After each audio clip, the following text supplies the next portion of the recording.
ಅಧಿಕಾರಿಗಳು ಏನು ಮಾಡಿದರು? ಏನು ಮಾಡಿದ್ರ? ಏನೇನೂ ಮಾಡಲಿಲ್ಲ. ಮಳೆ ಇಲ್ಲ, ಬೆಳೆ ಇಲ್ಲ ಅಂದ್ರು. ಕಂದಾಯ ರಾಯರೇಜಿ ಕೊಡ್ಬೇಕಂದ್ರು.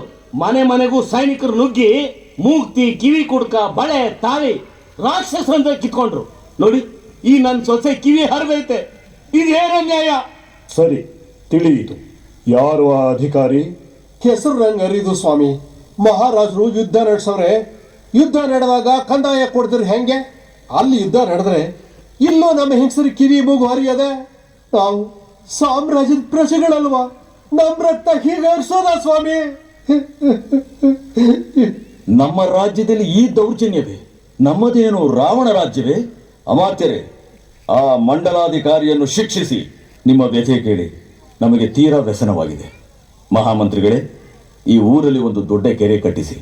ಕೆರೆ ಕೆಲಸಕ್ಕೆ ಕೂಲಿಗೆ ಬರುವವರಿಗೆ ಪೆನುಕೊಂಡ ಉಗ್ರಾಣದಿಂದ ದಿನಕ್ಕೆ 2 ಪಡಿಯಂತೆ ದಿನಗೂಲಿ ಧಾನ್ಯ ಕೊಡಿಸಿ.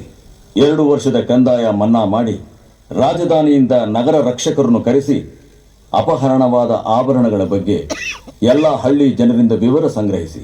ನಾವು ಇಲ್ಲೇ ಬೀಡು ಬಿಡುತ್ತೇವೆ. ಚಾವಣಿ ಹಾಕಿಸಿ. ರಾಜ ಪರಿವಾರದ ಬಾಣಸಿಗರು ಈ ಹಸಿದ ಪ್ರಜೆಗಳಿಗೆ ಈ ಕ್ಷಣದಿಂದ ಊಟ ಹಾಕಲಿ. ನಿಮಗೆಲ್ಲ ಅಭಯ ನೀಡಿದ್ದೇವೆ. ಕೆರೆ ಕೆಲಸ ಮುಗಿಯುವವರೆಗೆ ನಾವು ಇಲ್ಲೇ ಇರುತ್ತೇವೆ. ಕೆರೆ ಆದರೆ ನಿಮಗೆ ಬರದ ಭಯ ಕಡಿಮೆ ಆಗುತ್ತದೆ. ಶ್ರೀಕೃಷ್ಣರಾಯ ಮಹಾರಾಜರಿಗೆ ಜಯವಾಗಲಿ! ಶ್ರೀಕೃಷ್ಣರಾಯ ಮಹಾರಾಜರಿಗೆ ಜಯವಾಗಲಿ!